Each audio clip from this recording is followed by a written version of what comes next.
Hello বন্ধুরা, কি অবস্থা সবার? আশা করছি সবাই ভালো আছেন। আমি বলেছিলাম আপনাদেরকে সম্পূর্ণ পে আউট সেটআপ নিয়ে একটি ভিডিও তৈরি করে দেখাবো এবং ভিডিওর ভিতরে দেখাবো যে কিভাবে পে আউট সেটআপটি করবেন এবং সম্পূর্ণ ভিডিওটি প্রতিটা প্রসেস প্রতিটা স্টেপ আপনাদেরকে ক্লিয়ারলি আমি বলার চেষ্টা করবো। তারপরে যদি কেউ না বোঝেন, কারো যদি সেটআপ আসে, যদি করতে না পারেন, আমাকে অবশ্যই জানাবেন। যদি টিন সার্টিফিকেট তৈরি না করতে পারেন তাহলে আমাকে ইনবক্সে নক দিবেন, আমি আপনাকে করে দিব। এটার জন্য আপনাকে কোনো টাকা পয়সা কিছু দিতে হবে না, ঠিক আছে? আমি এমনিতেই করে দিব, সমস্যা নেই, ঠিক আছে? আমি চলে যাচ্ছি হচ্ছে আপনার প্রফেশনাল ড্যাশবোর্ডে চলে যান। আমি আপনাদেরকে দেখাচ্ছি স্ক্রিনে। প্রফেশনাল ড্যাশবোর্ডে আসার পর আপনার যে সেটআপ আসছে, আপনি ওখানে চলে যাবেন। ওইখানে যাওয়ার পর আপনি পূর্বত আপনি পে আউট সেটআপে চলে যাবেন, ওখানে টাচ করবেন। তো এইখান থেকে আপনার লিগাল নাম, আপনার লাস্ট নেম এবং ফার্স্ট নেম দিবেন, ডেট অফ বার্থডে দিবেন। এইখান থেকে আপনার প্রাইমারি অ্যাড্রেস, আপনি যদি যে বিভাগে থাকেন বা যে জেলায় আছেন ওই বিভাগ বা জেলার নাম দিবেন, ঠিক আছে? তারপর নিচে নিচে কান্ট্রি টিন সার্টিফিকেট নাম্বারটা দিয়ে দিবেন। তারপর এইখানে বিল নাম্বার, কারেন্ট বিল নাম্বার, বা যারা ঢাকা শহরে রয়েছেন গ্যাস বিল নাম্বার, পানির যেই একটা নাম্বার আছে রেজিস্ট্রেশন নাম্বার, ওই নাম্বারটা এখানে দিবেন। তো এটা দেওয়ার পর নেক্সট স্টেপে দিবেন। নেক্সটে দেওয়ার পর এইখান থেকে আপনি আপনার এখানে যেই নামটা দেওয়া আছে, আপনার ফুল নাম শো করবে। তারপরে নিচে কান্ট্রি সিটিজেনশিপ, আপনি এখানে কান্ট্রি সিটিজেনশিপ দিয়ে দিবেন, ঠিক আছে? তো এইভাবে করে প্রতিটা স্টেপ এখান থেকে যাবেন, তারপর নেক্সট স্টেপে চলে যাবেন। এখানে কিছু কিছু বিষয় আছে যেগুলো আপনার খুবই ইম্পর্টেন্ট।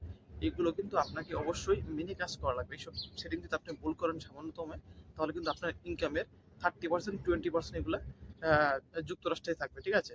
তো এখান থেকে আপনি অবশ্যই কিন্তু এখানে 0% একটা বিষয় আছে, আর অনেকগুলো কোর্শন আছে যেগুলো ইয়েস নো দিতে হয়, ওইগুলো খুব ইম্পর্টেন্ট। সো আমরা চলে যাবো নেক্সট স্টেপে। এখান থেকে আপনাদেরকে আমি দেখাচ্ছি।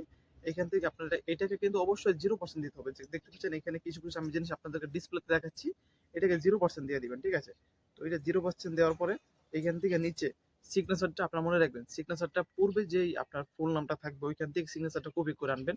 সেম আমি ডিসপ্লেতে যেভাবে দেখাচ্ছি ঠিক এইভাবে আপনারা কিন্তু ওই নামটা এখান থেকে কপি করে এনে এখানে পাস্ট করে বসাবেন। তাহলে কি হয়, আপনার সিগনেচারটা অটোলে নিয়ে যাবে। যদি ওইখান থেকে না এনে আপনি এখানে কপি করে না বসান, সেই ক্ষেত্রে আপনার সিগনেচারটা আপনি যদি লেখেন, লিখে দিলে নিতে যাবে না, ম্যাচ করবে না, বারবার আপনাকে এটাকে রেড চিহ্ন দিয়ে দিবে। সো দেখতে পাচ্ছেন আমি কিন্তু ফাইনালি সর্বশেষ একদম শেষ দিকে চলে আসছি। অলরেডি আমার এখানে রিভিউ দেখাচ্ছে। সো আমার কিন্তু এটা ভেরিফাইড হয়ে গেছে, আমার কিন্তু পে আউট সেটআপটা ভেরিফাইড হয়ে গেছে। জাস্ট আমার 5 মিনিট টাইম লাগছে পে আউট সেটআপটা করাইতে।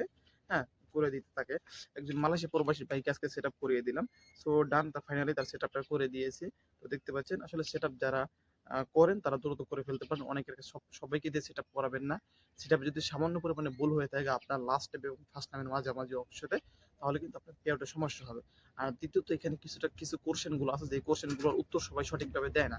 এখানে ইয়েস এর জায়গায় নো দিয়ে দেয়, নোর জায়গায় ইয়েস দিয়ে দেয়। এখানে ইয়েস নো প্রতিটা অপশন ভালোভাবে সঠিকভাবে দিতে হবে, ঠিক আছে? আর লাস্টে যেটা 0%, ওইটাকে একটু 100% দিবেন, সবসময় 0% দিবেন।